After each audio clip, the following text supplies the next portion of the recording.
안녕하세요. 반갑습니다. 부박 이병헌 교수님의 시사부동산 시간이 돌아왔습니다. 지난주에는 제가 129 대책에 대해서 말씀을 드렸죠. 다시 한번 이제 복습하는 의미에서 정부의 부동산 대책 및 수도권 공급 전망에 있어서 129 대책에 대해서 다시 한번 보겠습니다. 정부의 이 도심주택 공급 확대 및 신속화 방안을 발표한 것이죠. 이 성격을 보자면은 이번에 이재명 대통령이 들어와서 불과 이제 6, 7개월 만에 4번 부동산 대책을 발표를 했는데요. 이 규제보다는 공급 확대의 방점이 찍혀 있다고는 하지만 의심스러운 부분들이 많죠. 주요 공급 물량을 보면은 수도권을 중심으로 약 6만 호의 아파트가 공급될 예정이라고 그랬죠. 서울 26개 군에 3만 2천 가구, 경기도 18곳에 2만 8천 호 등이죠. 핵심 지역을 보면은 용산국제업무지구가 약 1만 호 이상이 되고 캠프 킴 부지 등을 포함해서 약 1만 3천 호가 공급되는 이번 대책의 하이라이트라고 하겠죠. 저 캠프 킴은 제가 군 생활을 카투사로 용산에서 했는데 제가 서프라이 S4라고 해서 이 공급 그쪽 업무를 했는데 이 캠프 킴에 가서 물건을 타봤어. 우리가 주문을 하게 되면 미국 본토에서 와서 캠프 킴에서 나눠주고 있었어요. 일부는 성남 비행장 그 K6입니까? 거기서 받기도 했고 주로 이제 캠프 킴 가서 우리가 주문한 물량을 타온 기억이 있습니다. 또 태릉 CC부지에 약 6,800호가 다시 한 20년에 걸쳐서 나온 얘기가 또 이번에 재탕 3탕으로 나왔습니다.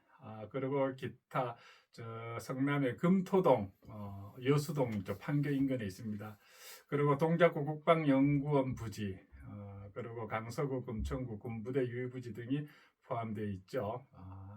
그래서 이 기대와 한계를 보면요, 좀 긍정적인 측면을 보면은 역세권 및 도심 핵심 지역 상급지 위주의 공급으로 실수요자들의 높은 관심이 예상되지요. 심리적인 안정감을 줄 수 있습니다. 그런데 거기에 좋은 주택들이 들어설 수 있을까? 주로 이제 청년 신혼부부를 중심으로 한다 보니까는 조금 뭐 주차장 시설이라든가 뭐 그런 부분들은 좀 위협할 수 있겠죠. 한계점을 보면은 2027년을 착공 목표로 하기 때문에 실제 입주는 2030년 이후에나 가능한 것입니다. 따라서 2026년 올해부터 2029년 그 사이에 공급 절벽과 이 전세 가격 불안을 해결하기에는 시차가 존재한다는 점이죠. 그래서 재건축 초과 이 환수제, 재초안이라 그러죠. 이걸 완화하든지 이런 규제 혁파가 별로 보이지 않습니다. 또 성남과 과천 등지 유휴부지와 서울 인근 그린벨트 활용 등 더 파격적인 공급책이 필요하다는 의견입니다. 그 다음에 이 시장 분석 지표와 그 지역별 흐름을 한번 살펴보면요. 이 전세가율로 본 이 시장의 특징을 보면요. 보통 뭐 전세가 올라서 가격을 밀어 올리는 그런 경우를 과거에 많이 봤죠. 그죠? 지금 서울 아파트 전세가율이 한 51%로 낮아졌습니다. 이거는 전세보다 매매 가격이 더 많이 올랐다는 것을 의미하고 있습니다. 이는 집값 상승에 대한 기대 심리와 저금리, 유동성이 반영된 결과라고 보겠습니다. 주목할 지역을 보면요. 송파 지역이 39.3%고요. 용산이 39.7%, 서초, 성동, 양천 등 전세가율이 50% 미만인 지역은 이른바 이 똘똘한 한 채에 대한 투자 수요가 집중된 곳이죠. 과거에는 한 6, 70% 갔습니다. 이게 전세가율이. 그런데 집값이 너무 모르다 보니까 상대적으로 집값은 올랐는데 전세는 덜 올랐다고 보겠습니다. 그래서 똘똘한 한 채 때문에 전세가율이 특히 강남 지역이라든 목동 지역은 떨어져 있습니다. 그래서 전세가율이 한 60%에서 70%로 높아지는 지역은 매매 가격 상승의 전조 증상으로 볼 수 있기 때문에 여러분들이 유심히 살펴볼 필요가 있습니다. 그 다음 지방 대도시의 시장 흐름을 보면요. 부울경, 그 대전 대구를 보면요. 울산은 뭐 지방광역시 중에 가장 먼저 바닥을 치고 지금 상승 중에 있습니다. 최고가 경신 비중과 또 거래량 증가율이 가장 높습니다. 이 울산은 소득 수준이 높아요. 좋은 공장 현대 그룹들이 있죠, 그죠? 부산은 전세 매물이 아주 급감해서 전년 대비 뭐 3년 전 대비해도 한 4분의 1 수준이라고 합니다. 전세가가 1, 2억씩 급등하고 있고 이것이 이제 매매가 상승으로 이어질 가능성이 크죠. 그리고 대전과 대구는 보면은요, 유성구와 서구, 대전의 유성구와 서구, 또 대구는 수성구죠. 이런 핵심 학군지와 신축 대단지를 중심으로 점점 이제 온기가 확산되고 있습니다. 제 친구도 그 수성구의 아파트를 이제 팔려고 그러는데 제가 얼마 전에 만나서 이제 팔아라. 대구에서 이제 정년퇴임해서 서울 올라왔어요. 그러니까 대구집 팔아라 그랬어요. 그다음 부동산의 본질의 그 가치는 땅값이죠, 그죠? 집가와 집값의 관계, 땅값과 집값의 관계는 땅값은 부동산 기초자산이기 때문에 집가가 오르면은 결국 집값도 오르게 돼 있죠. 지난해 강남구가 6.1%, 용인 처인구 반도체 호재가 있는 지역이죠. 그쪽 땅값이 높게 상승을 했습니다. 그래서 아파트를 살 때도 건물 가치보다는 대지 지분의 가치를 따져야 합니다. 재건축 시에는 매물 가치가 제로가 되기 때문에 주변 연립이나 빌라의 땅값을 비교해서 전평가된 매물을 찾는 것도 현명한 방법입니다. 제 친구가 최근에 잠실에 빌라를 샀어요. 제가 사는 개포동으로 와서 이쪽 빌라 살까 잠실 빌라를 살까 그러더니 막 이것저것 보더니 잠실 그 잠원초등학교 뒤에 1, 2, 3층 중에 3층에 대지 지분 17평, 실제로 한 38평 아파트처럼 그 넓더라고요. 주인이 살던 그것을 이제 샀는데 아마 10억 2,500에 샀어요. 지금은 얼마 되는지 모르지만은 그래서 저한테 물어봤길래 야, 그 땅이 17평이니까 그거 보고 사라. 거기는 뭐 다른 거 없다. 그게 그 17평으로 뭐 10억 2,500 나누니까는 뭐 평당 한 6천 얼마밖에 안 돼요. 요즘 개포동에는 한 7, 8천만 원짜리 빌라도 가거든요. 그런데 그래서 샀는데 뭐 좋은 소식이 있겠죠. 자, 그리고 5월 9일 날 이후에는 이제 양도세 중과 유예 종료가 될 예정이죠. 그리고 세제 변화와 금리 인하 기대감이 맞물려서 시장이 요동칠 수가 있습니다. 실수요자라면은 이 도심권과 대단지 그리고 신축 위주로 내 집 마련 전략을 유효하게 유지할 것을 권장해 드립니다. 그 다음에 한국 부동산에서 매주 부동산 동향을 발표하고 있습니다. 그래서 2026년 2월 부동산 시장 동향 및 정책 변수들을 보면요.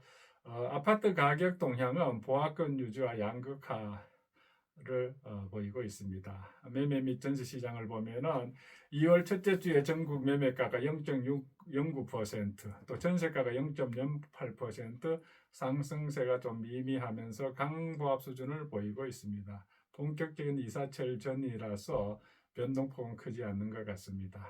서울 및 수도권을 보면은 서울 매매가 상승폭은 지난주 0.31%에서 한 0.27%로 다소 둔화되었습니다. 119 대책도 나오고 뭐 이런 거 여러 가지 있는데 그래도 또 상승하고 있습니다. 하지만 이 강남권뿐만 아니라 강서구 등 강남권에서도 상승세가 확대되는 양상을 보이고 있습니다.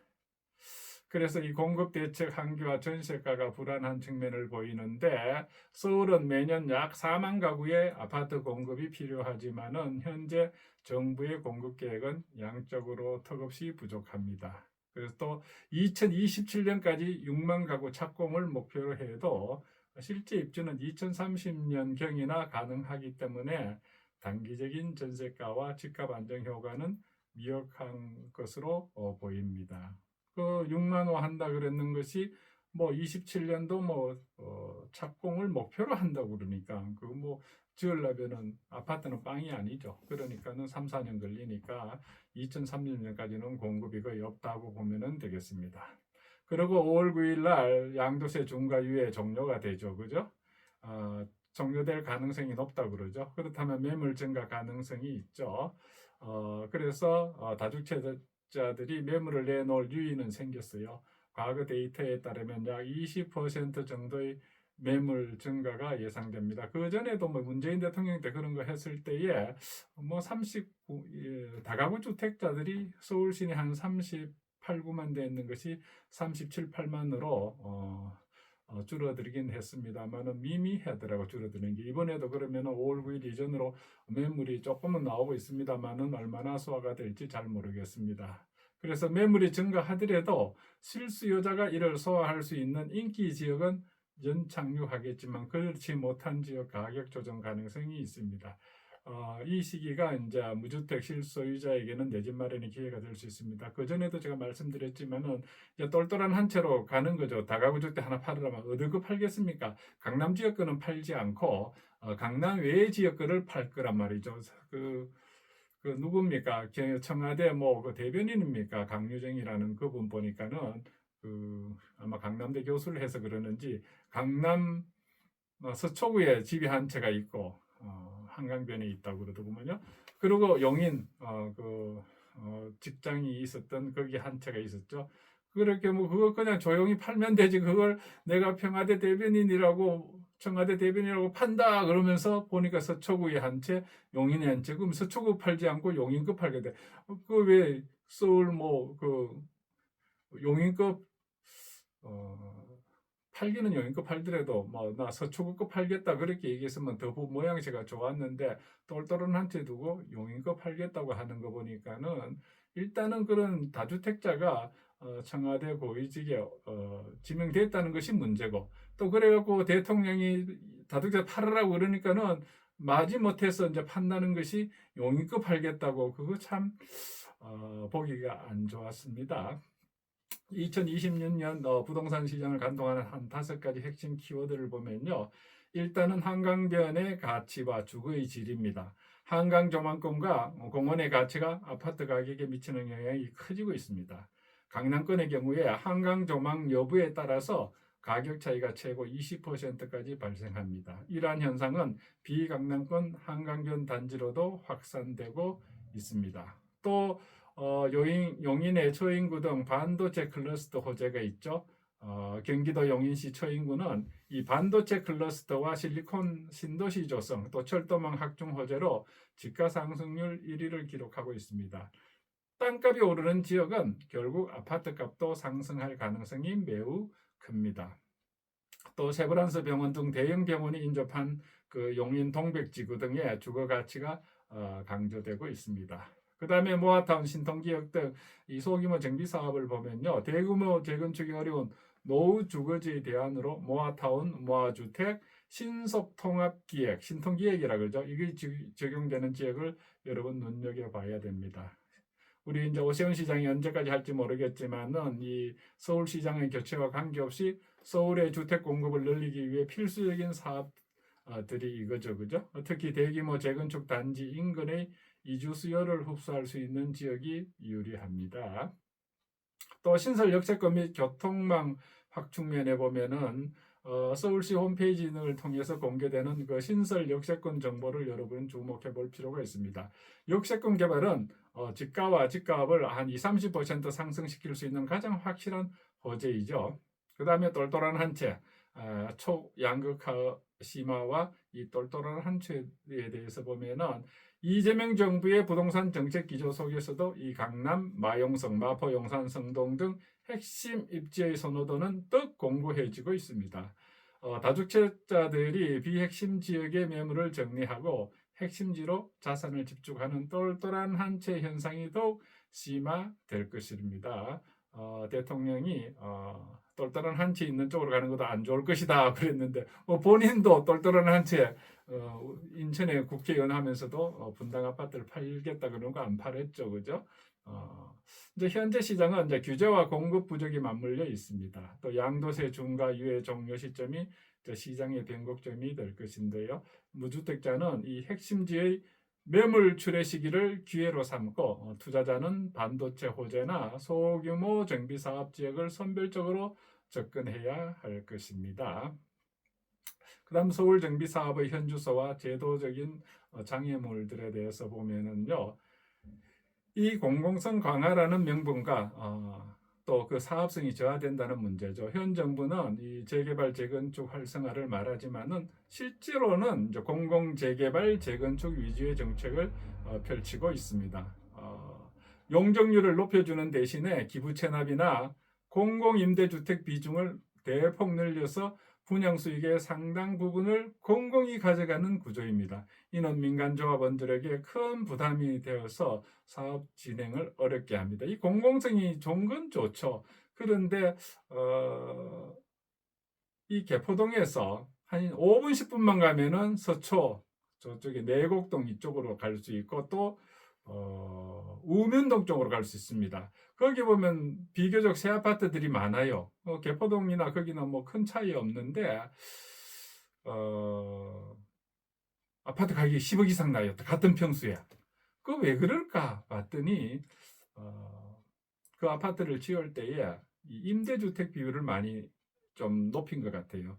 그래서 오히려 거기는 숲이 있고 아주 주거 환경이 쾌적한데도 불구하고 이 개포동과 서초동 아파트에 비해서 이 우면동, 저 내곡동 저쪽에 있는 지역의 아파트들은 한 10억 정도 차이가 나요. 불과 5분, 10분 차이 안 나는데 같은 강남권인데도 가격 차이가 나는 것은 일반 민간 아파트와 그 공공성이 높은 아파트는 결국 그게 임대 아파트 비율이 높아서 가격이 저렴하지 않나 그런 생각을 해봅니다. 그래서 이 앞으로 이 정부가 재건축 재개발하면은 공공성 확대를 목표로 하고 있기 때문에 더 그러한 현상이 있을 것이라는 것을 여러분들이 유념해 두고 살펴봐야 할 것입니다. 그리고 재건축 초과 이익 환수제 재초안이라 그러죠. 여기도 문제가 많죠, 그죠? 사업성이 좋은 강남이나 목동 등은 이 재초안이라는 강력한 규제에 막혀 있습니다. 이 제도가 폐지하든가 개선이 없는 한 진정한 의미의 재건축 활성화는 불가능하다고 하겠습니다. 저는 재건축을 제가 사는 아파트에서 2번 겪은 적이 있습니다. 그때는 뭐 한 2번 다 한 그 분담금을 한 2억여 원 2번 다 내고 새로 재건축을 했는데 지금은 뭐 5, 6억, 10억까지도 분담금을 내야 한다고 하죠. 또 미실현 이득에 대한 과세가 문제가 됩니다. 집값이 올랐다는 이유만으로 아직 팔지도 않은 집에다가 세금을 매기는 것은 논리적으로도 형평성으로도 문제가 큽니다. 미국이 1%의 재산세 내지 않냐? 그거 잘못 생각하는 겁니다. 거기는 자기가 살 때 가격 기준으로 1%지 지금 2배, 3배 올랐는데 그래도 1%입니다. 그 샀던 시점에 가격에 재산세를 내는데 우리는 샀던 시점에서 지금 2배, 3배가 올랐는데 오른 가격에 1% 가게 하겠다면은 미국이 1% 낸다면 우리는 3%, 5% 내는 그런 문제가 생기게 된 것입니다. 그 정치하는 그 정책하는 사람이 그 모를 리가 없는데 이상한 논리로 1% 논리로 뭐 3%까지 얘기하지 않습니까? 이거는 언어 도단입니다. 또 부담금 배분의 불확실성이 존재합니다. 조합원마다 보유기간과 대지주분이 다른데 이를 어떻게 공평하게 나눌지에 대한 기준이 없어서 조합 내 극심한 분쟁의 씨앗이 되고 있습니다. 그리고 또 행정 편의주의적인 규제가 많습니다. 실제 이익을 본 사람은 중간에 팔고 나간 매도자일 수가 있는데 이 부담금은 준공 시점에 최종 소유자가 독박을 쓰는 그런 구조입니다. 이런 비합리적인 규제가 공급을 가로막고 있다는 것을 정책 위반자들이 잘 살펴봐야 될 것입니다. 그리고 이제 곧 6월 3일입니까? 6월 달에 지방선거가 있습니다. 그리고 서울시장도 지방 정부의 장이기 때문에 바뀔지 안 바뀔지 교체 리스크가 있습니다. 현재 오세훈 시장이 추진하는 신통기획이나 모아타운은 시장의 정치적 아이덴티티와 결합되어 있습니다. 만약 차기 시장이 정비사업에 부정적인 인물로 교체될 경우에는 초기 단계의 사업들은 과거 박원순 시장의 스처처럼 봤죠. 대거 해제해 버리지 않습니까? 그 해제되어 버리니까는 지금까지 서울이 지금 재개발 재건축이 안 되는 게 다 그것 때문이지 않습니까? 과거에 그 창신동, 숭인동 그 누차원이 해제되고 실효성 없는 도시재생 사업으로 변질되었죠. 그런 사례를 우리가 반면교사로 삼아야 할 것입니다. 또 이 진보 진영의 정비 사업의 인식에 대해서 보면은 이 진보 진영에서는 이 재개발 재건축이 집값을 자극하고 세입자와 서민을 몰아낸다는 인식이 아주 강합니다. 이는 표심과도 연결되어 있어서 민간 주도의 정비 사업보다는 공공 중심의 규제 기조를 유지할 가능성이 아주 높습니다. 그래서 이 투자자들을 위한 옥석 가리기 전략으로서 사업 시행 인가 이후 단계에 주목하는 것이 좋습니다. 지자체장이 바뀌더라도 이미 인가를 받은 곳은 강제 해제가 어렵습니다. 안전성을 고려한다면 사업 시행 인가나 관리처분 계획 인가 단계에 진입한 곳을 선택하는 것이 좋습니다.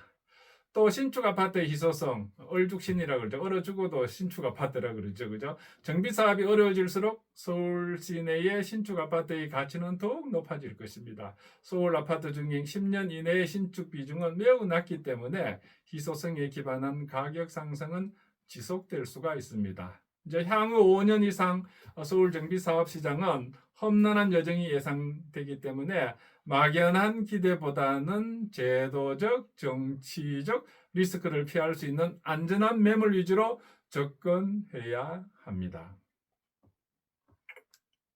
그래서 이재명 정부의 강력한 규제 부활과 세금 공포에 대해서 한번 살펴보겠습니다.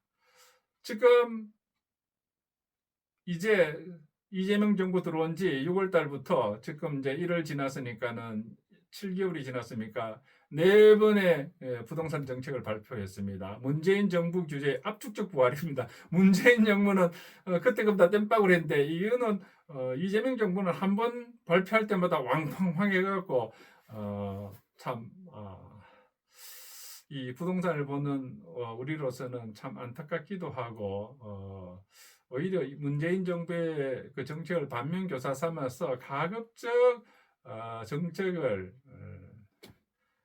조금 시장 위주로 두는 것도 좋은 방법일 텐데 너무 정부가 나서서 모든 걸 지금 뭐 SNS를 통해서 주가 5,000포인트 한 것보다 집값 하면 더 쉽다고까지 이렇게 시장을 이기는 정부를 보라.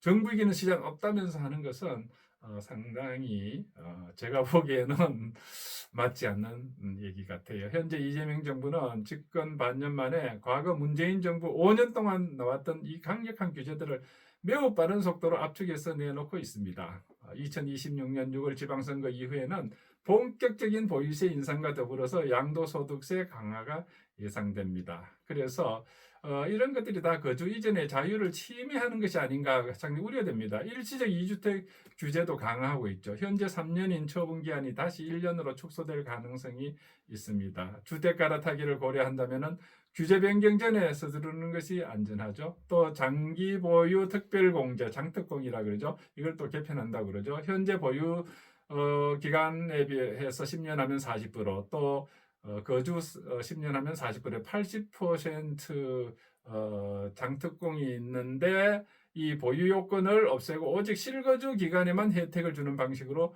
바뀔 수가 있습니다. 이 경우에 비거주자의 세부담은 급격히 늘어납니다.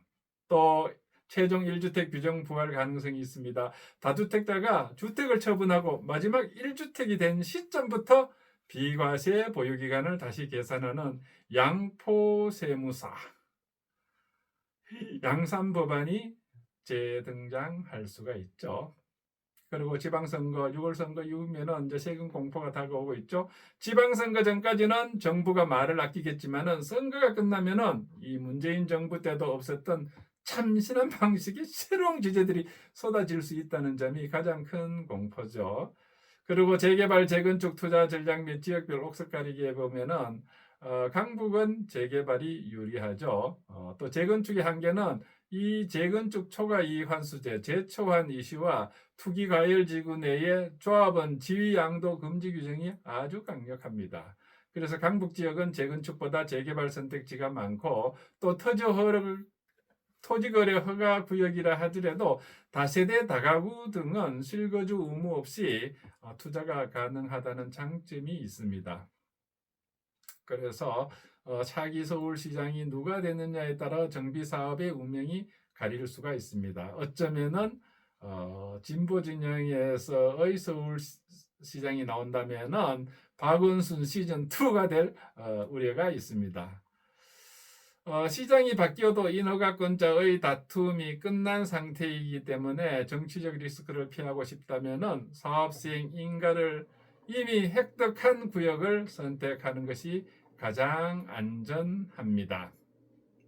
그렇다면은 추천 지역 및 투자 팁을 본다면은 노량진 뉴타운의 1구역과 3구역의 관리 처분 인가가 임박해서 전매 제한 전에 급매물을 한번 노려볼 만하죠. 또 상계 뉴타운도 서울 내에 소액 투자 한 2, 3억대가 가능한 이 마지노선이죠. 또 상계 뉴타운 2구역은 2026년 관리처분 총회 예정이 있기 때문에 속도가 상당히 빨리 진행되고 있습니다. 또 3기 신도시 청약을 보면은 2026년부터 본격적으로 풀리는 이 청약 기회를 적극 활용해야 하죠. 단 3기 신도시 입주가 시작되면은 인접한 경기도권의 구축 아파트는 가격 타격을 입을 수 있기 때문에 주의가 필요합니다. 그래서 2026년 부동산 시장은 규제와 기회가 공존하는 초양극화의 시대입니다. 서울 내의 신축 또는 신축이 될 권리 재개발에 집중하되 정치적 리스크를 고려한 단계별 접근이 필수적이라고 하겠습니다. 이상 시사부동산 2월 8일자 여러분들께 알려드렸는데요. 여러분들 잘 생각하셔서 무주택자는 지금 5월 9일 양도세 유예기간이 종료될 가능성이 있기 때문에 급매물이 강남에도 좀 나와 있고요. 또 강남권을 제외한 지역에 더 많이 나와 있을 겁니다. 이때에 여러분들이 내 집을 마련할 기회가 될 수 있으니까 그 잘 찾아서 요 5월 9일 되기 전에 그러면 지금 2월이니까 2, 3월 달에 매물이 나올 거란 말이죠. 지금 나와 있는 것도 있을 거니까는 그것을 취득하고 가급적 빨리 취득하고 그 전에 제가 설날 전에 취득하라고 한 점이 있죠. 유념하시고 그리고 상급지로 갈아타려면은 그게 참 요즘 복잡하죠. 왜냐하면은 이제는 실거주를 해야 되니까 갭 투자가 안 되니까 과거에 저도 뭐 집 살 때 보면은 전세 끼고 또 대출 좀 받고 사놓고 돈 벌어 갖고 이제 전세 갖고 들어가고 이런 경우가 많았는데 그거를 차단을 해버렸으니까는 특히 이게 무주택자들이 주택을 구입하는 데는 상당히 알돈 모아갖고 뭐 알돈 모으는 사이에 집가가 뛰기 때문에 참 대출이라도 받아서 미리 사놓고 대출 이자 받으면서 이렇게 해야 되는데 그런 제도가 없어졌기 때문에 상당히 지금은 무주택자가 주택 구하기가 상당히 어렵습니다. 박근혜 대통령이었습니까? 그때는 하우스 푸어도 났습니다. 집이 막 사놨는데 집값은 내리고 대출 이자 갚는 것만 막 힘들어져서 하우스 푸어라 그랬습니다. 그런 시절도 있었습니다. 이거 돌고 도는 것도 순환합니다. 그래서 오히려 그때가 더 좋았지 않나 생각을 합니다. 아무쪼록 여러분 시사 부동산을 들으시고 여러분들 살림이 나아지기를 바랍니다. 무주택자는 주택자가 되고 기존 주택자는 그거를 또 상급지로 이동할 수 있는 기회로 삼아서 행복한 생활을 하는 것이 저희의 바람입니다. 여러분 시사부동산을 시청해 주셔서 감사합니다.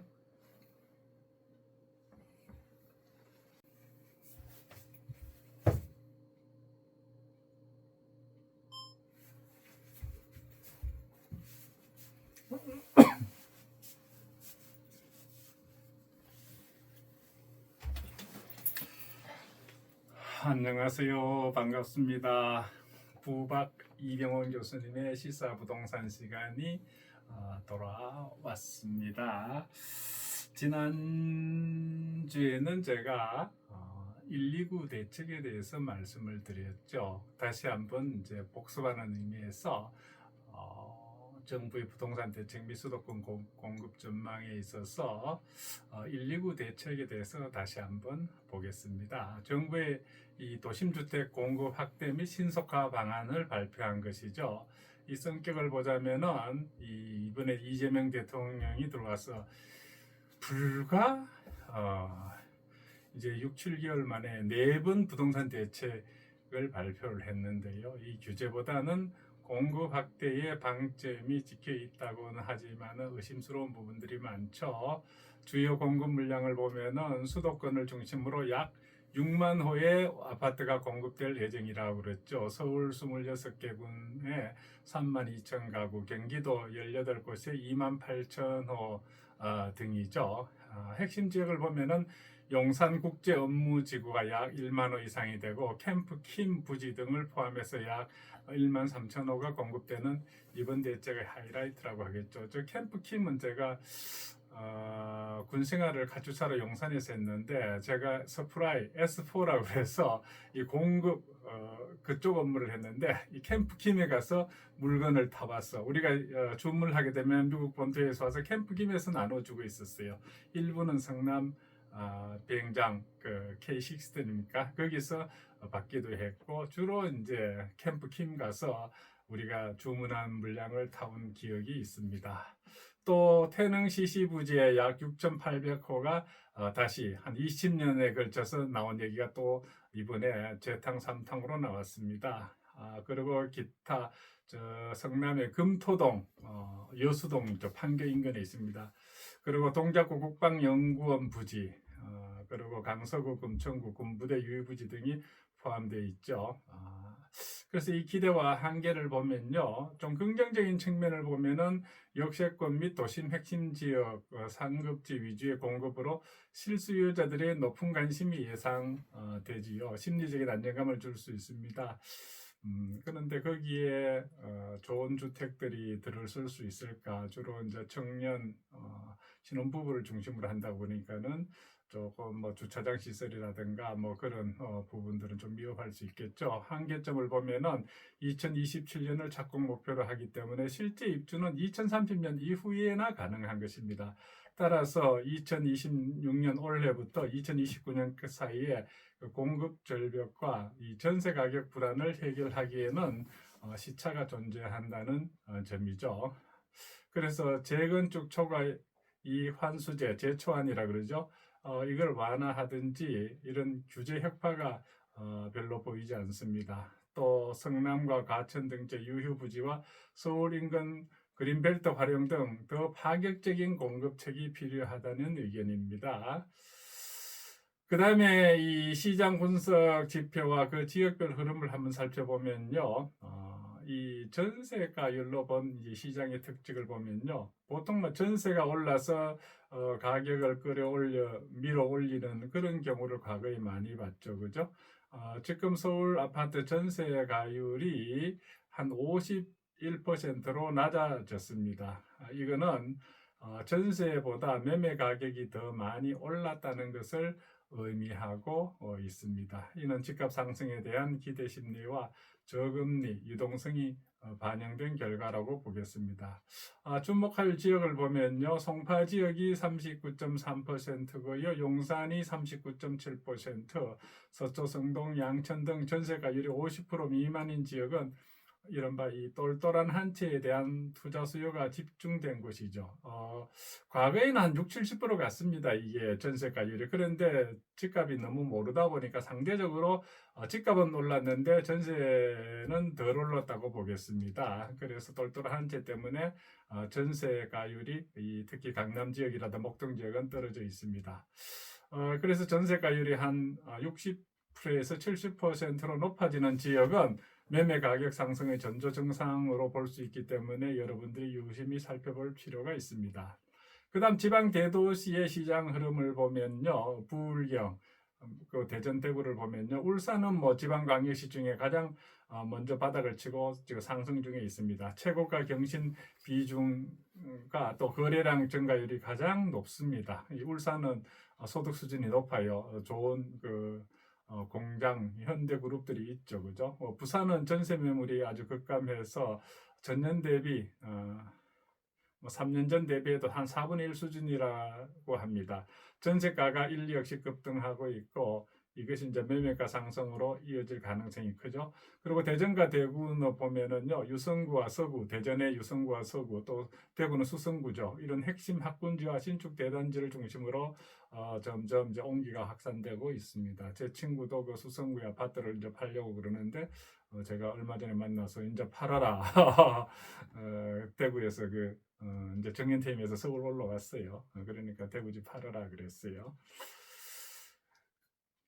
그다음 부동산의 본질의 그 가치는 땅값이죠, 그죠? 지가와 집값의 관계, 땅값과 집값의 관계는 땅값은 부동산 기초자산이기 때문에 지가가 오르면은 결국 집값도 오르게 돼 있죠. 지난해 강남구가 6.1%, 용인 처인구 반도체 호재가 있는 지역이죠. 그쪽 땅값이 높게 상승을 했습니다. 그래서 아파트를 살 때도 건물 가치보다는 대지 지분의 가치를 따져야 합니다. 재건축 시에는 매물 가치가 제로가 되기 때문에 주변 연립이나 빌라의 땅값을 비교해서 전폐가된 매물을 찾는 것도 현명한 방법입니다.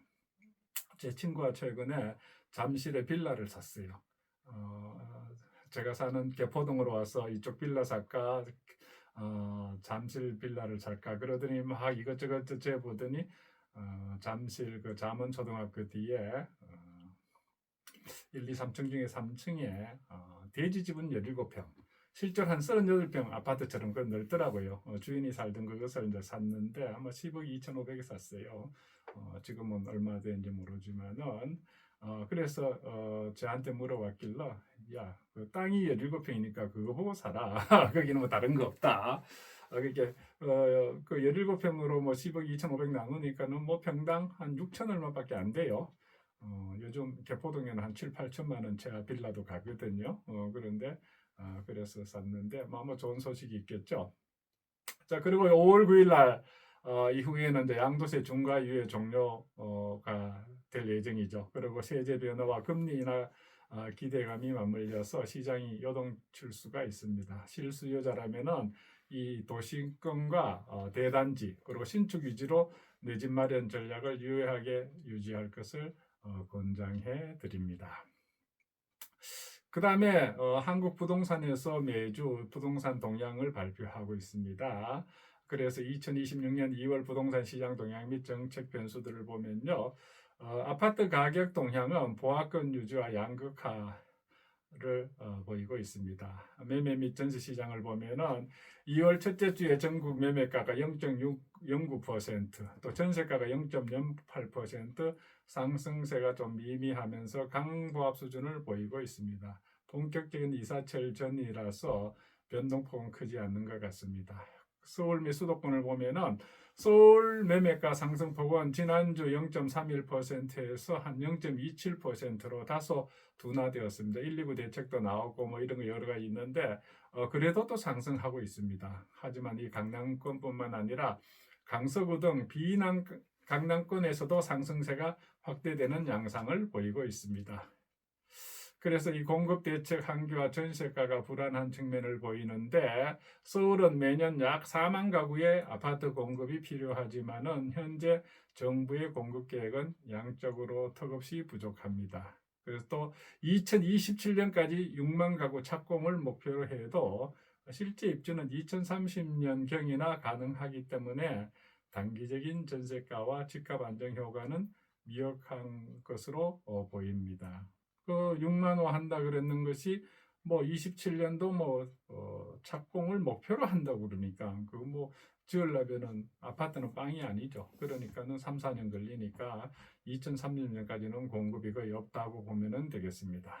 그리고 5월 9일 날 양도세 중과 유예 종료가 되죠. 그죠? 종료될 가능성이 높다고 그러죠. 그렇다면 매물 증가 가능성이 있죠.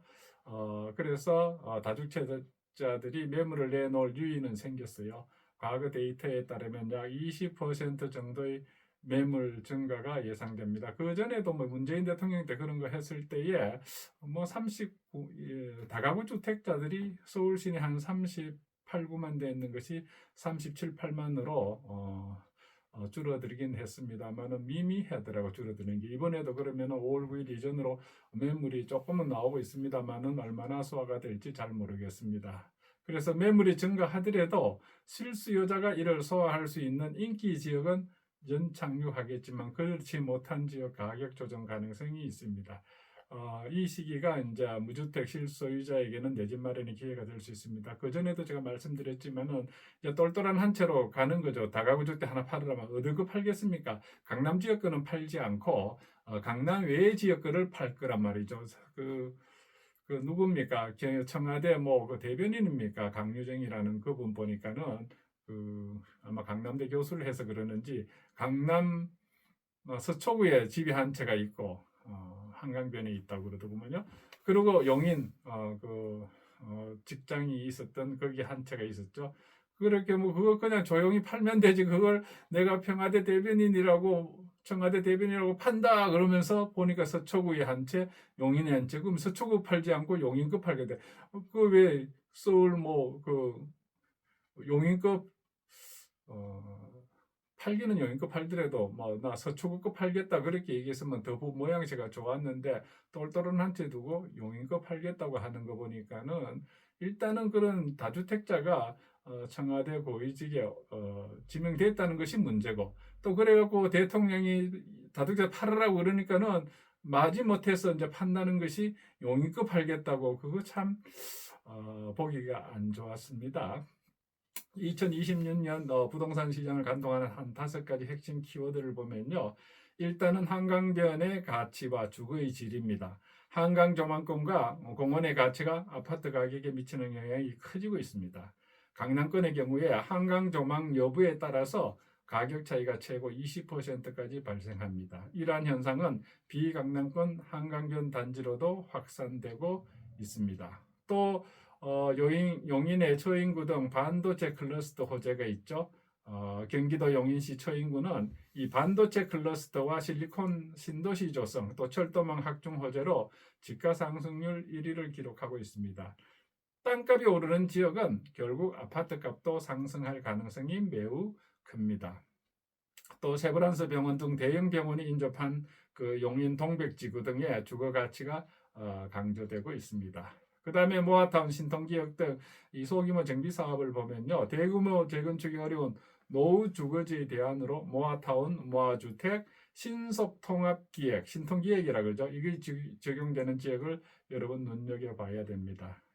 우리 이제 오세훈 시장이 언제까지 할지 모르겠지만은 이 서울시장의 교체와 관계없이 서울의 주택 공급을 늘리기 위해 필수적인 사업들이 이거죠, 그죠? 특히 대규모 재건축 단지 인근의 이주 수요를 흡수할 수 있는 지역이 유리합니다. 또 신설 역세권 및 교통망 확충면에 보면은 서울시 홈페이지 등을 통해서 공개되는 그 신설 역세권 정보를 여러분 주목해 볼 필요가 있습니다. 역세권 개발은 집가와 집값을 한 20-30% 상승시킬 수 있는 가장 확실한 호재이죠. 그 다음에 똘똘한 한 채, 초양극화 심화와 이 똘똘한 한 채에 대해서 보면은 이재명 정부의 부동산 정책 기조 속에서도 이 강남, 마용성, 마포, 용산, 성동 등 핵심 입지의 선호도는 더욱 공고해지고 있습니다. 다주택자들이 비핵심 지역의 매물을 정리하고 핵심지로 자산을 집중하는 똘똘한 한 채 현상이 더욱 심화될 것입니다. 대통령이 똘똘한 한 채 있는 쪽으로 가는 것도 안 좋을 것이다 그랬는데 본인도 똘똘한 한 채 인천에 국회의원 하면서도 분당 아파트를 팔겠다 그런 거 안 팔았죠, 그죠? 이제 현재 시장은 이제 규제와 공급 부족이 맞물려 있습니다. 또 양도세 중과 유예 종료 시점이 시장의 변곡점이 될 것인데요. 무주택자는 이 핵심지의 매물 출회 시기를 기회로 삼고 투자자는 반도체 호재나 소규모 정비 사업 지역을 선별적으로 접근해야 할 것입니다. 그 다음 서울 정비 사업의 현주소와 제도적인 장애물들에 대해서 보면은요. 이 공공성 강화라는 명분과 또 그 사업성이 저하된다는 문제죠. 현 정부는 이 재개발 재건축 활성화를 말하지만은 실제로는 이제 공공 재개발 재건축 위주의 정책을 펼치고 있습니다. 용적률을 높여주는 대신에 기부 체납이나 공공 임대주택 비중을 대폭 늘려서 분양 수익의 상당 부분을 공공이 가져가는 구조입니다. 이는 민간조합원들에게 큰 부담이 되어서 사업 진행을 어렵게 합니다. 이 공공성이 좋은 건 좋죠. 그런데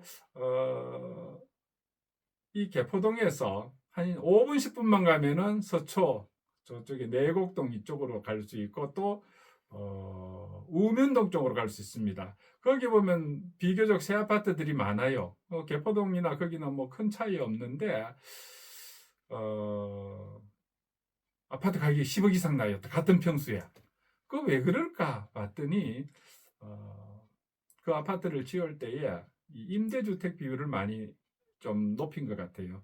그래서 오히려 거기는 숲이 있고 아주 주거 환경이 쾌적한데도 불구하고 이 개포동과 서초동 아파트에 비해서 이 우면동, 저 내곡동 저쪽에 있는 지역의 아파트들은 한 10억 정도 차이가 나요. 불과 5분, 10분 차이 안 나는데 같은 강남권인데도 가격 차이가 나는 것은 일반 민간 아파트와 그 공공성이 높은 아파트는 결국 그게 임대 아파트 비율이 높아서 가격이 저렴하지 않나 그런 생각을 해봅니다. 그래서 이 앞으로 이 정부가 재건축 재개발하면은 공공성 확대를 목표로 하고 있기 때문에 더 그러한 현상이 있을 것이라는 것을 여러분들이 유념해 두고 살펴봐야 할 것입니다. 그리고 재건축 초과 이익 환수제 재초안이라 그러죠. 여기도 문제가 많죠, 그죠? 사업성이 좋은 강남이나 목동 등은 이 재초안이라는 강력한 규제에 막혀 있습니다. 이 제도가 폐지하든가 개선이 없는 한 진정한 의미의 재건축 활성화는 불가능하다고 하겠습니다. 저는 재건축을 제가 사는 아파트에서 2번 겪은 적이 있습니다. 그때는 뭐 한 두 번 다 한 그 분담금을 한 2억여 원 2번 다 내고 새로 재건축을 했는데 지금은 뭐 5, 6억, 10억까지도 분담금을 내야 한다고 하죠. 또 미실현 이득에 대한 과세가 문제가 됩니다. 집값이 올랐다는 이유만으로 아직 팔지도 않은 집에다가 세금을 매기는 것은 논리적으로도 형평성으로도 문제가 큽니다. 미국이 1%의 재산세 내지 않냐? 그거 잘못 생각하는 겁니다. 거기는 자기가 살 때 가격 기준으로 1%지 지금 2배, 3배 올랐는데 그래도 1%입니다. 그 샀던 시점에 가격에 재산세를 내는데 우리는 샀던 시점에서 지금 2배, 3배가 올랐는데 오른 가격에 1% 가게하겠다면은 미국이 1% 낸다면 우리는 3%, 5% 내는 그런 문제가 생기게 된 것입니다. 그 정치하는 그 정책하는 사람이 그 모를 리가 없는데 이상한 논리로 1% 논리로 뭐 3%까지 얘기하지 않습니까? 이거는 어느 도단입니다. 또 부담금 배분의 불확실성이 존재합니다. 조합원마다 보유기간과 대지지분이 다른데 이를 어떻게 공평하게 나눌지에 대한 기준이 없어서 조합 내 극심한 분쟁의 씨앗이 되고 있습니다.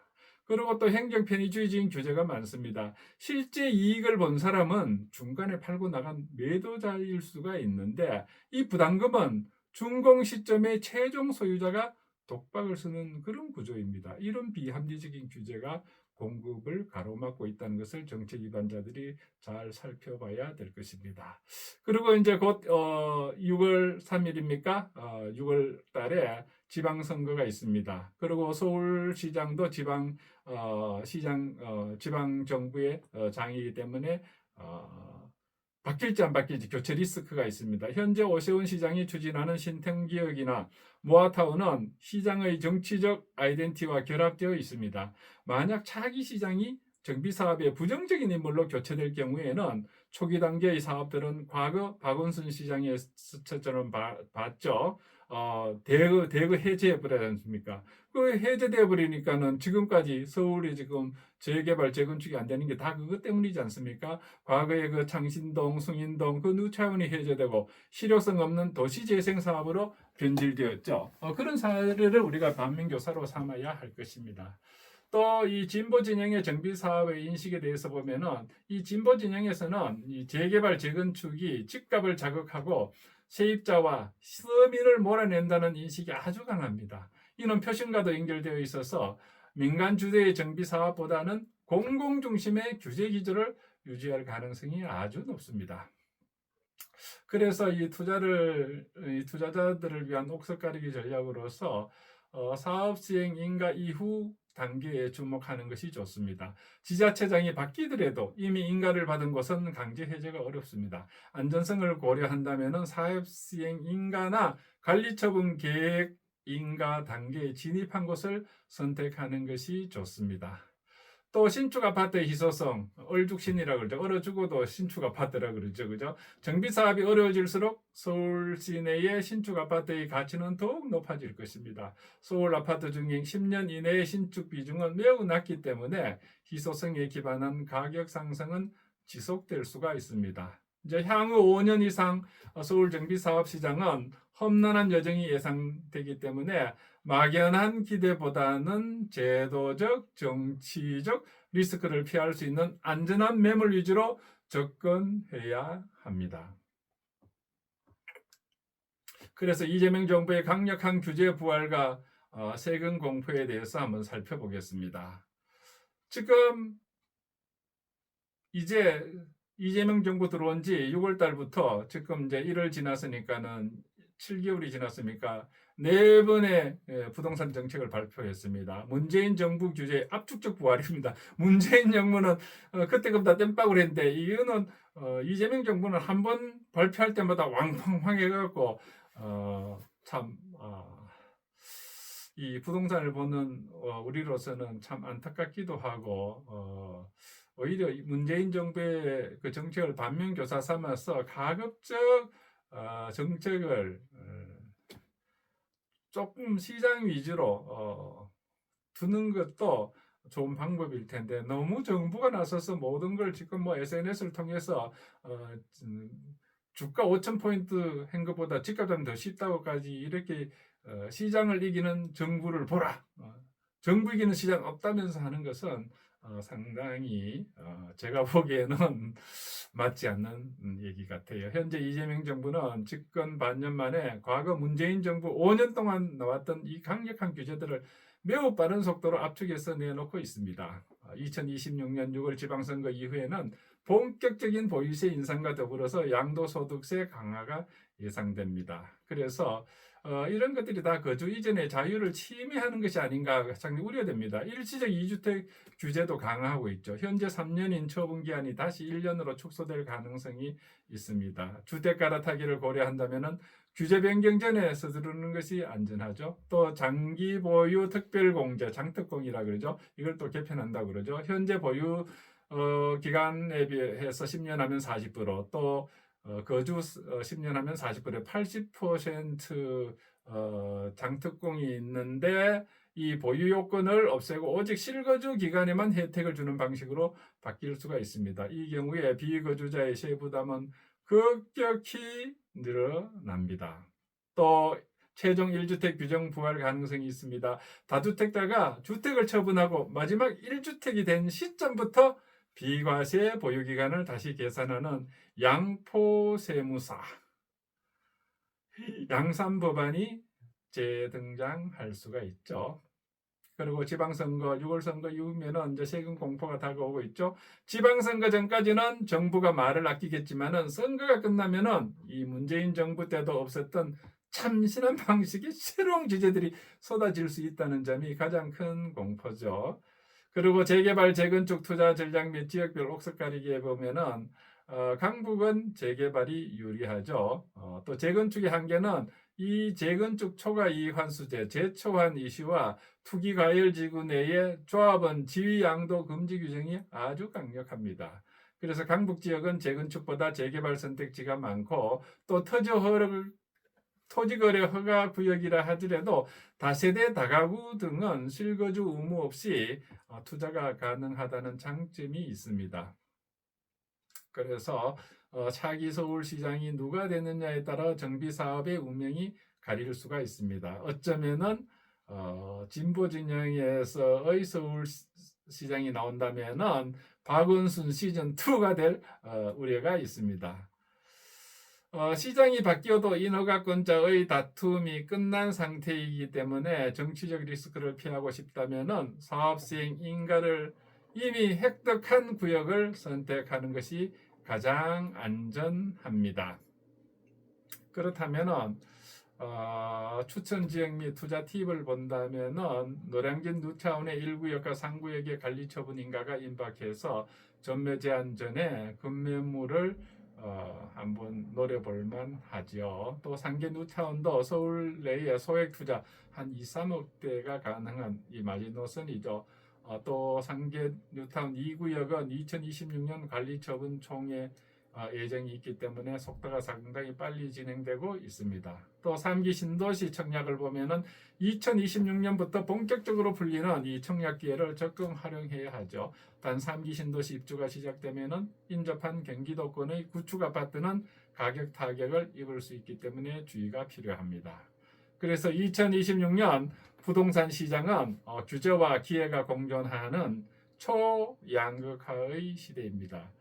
서울 내의 신축 또는 신축이 될 권리, 재개발에 집중하되 정치적 리스크를 고려한 단계별 접근이 필수적이라고 하겠습니다. 이상 시사부동산 2월 8일자 여러분들께 알려드렸는데요. 여러분들 잘 생각하셔서 무주택자는 지금 5월 9일 양도세 유예기간이 종료될 가능성이 있기 때문에 급매물이 강남에도 좀 나와 있고요. 또 강남권을 제외한 지역에 더 많이 나와 있을 겁니다. 이때에 여러분들이 내 집을 마련할 기회가 될 수 있으니까 그거 잘 찾아서 요 5월 9일 되기 전에, 그러면 지금 2월이니까 2, 3월 달에 매물이 나올 거란 말이죠. 지금 나와 있는 것도 있을 거니까는 그것을 취득하고 가급적 빨리 취득하고, 그 전에 제가 설날 전에 취득하라고 한 점이 있죠. 유념하시고 그리고 상급지로 갈아타려면은 그게 참 요즘 복잡하죠. 왜냐하면은 이제는 실거주를 해야 되니까 갭 투자가 안 되니까. 과거에 저도 뭐 집 살 때 보면은 전세 끼고 또 대출 좀 받고 사놓고 돈 벌어 갖고 이제 전세 갖고 들어가고 이런 경우가 많았는데, 그거를 차단을 해버렸으니까는 특히 이 무주택자들이 주택을 구입하는 데는 상당히 알돈 모아갖고 알돈 모으는 사이에 집가가 뛰기 때문에 참 대출이라도 받아서 미리 사놓고 대출 이자 받으면서 이렇게 해야 되는데, 그런 제도가 없어졌기 때문에 상당히 지금은 무주택자가 주택 구하기가 상당히 어렵습니다. 박근혜 대통령이었습니까? 그때는 하우스 푸어도 났습니다. 집이 막 사놨는데 집값은 내리고 대출 이자 갚는 것만 막 힘들어져서 하우스 푸어라 그랬습니다. 그런 시절도 있었습니다. 이거 돌고 도는 것도 순환합니다. 그래서 오히려 그때가 더 좋았지 않나 생각을 합니다. 아무쪼록 여러분 시사부동산을 들으시고 여러분들 살림이 나아지기를 바랍니다. 무주택자는 주택자가 되고 기존 주택자는 그거를 또 상급지로 이동할 수 있는 기회로 삼아서 행복한 생활을 하는 것이 저희의 바람입니다. 여러분 시사부동산을 시청해 주셔서 감사합니다.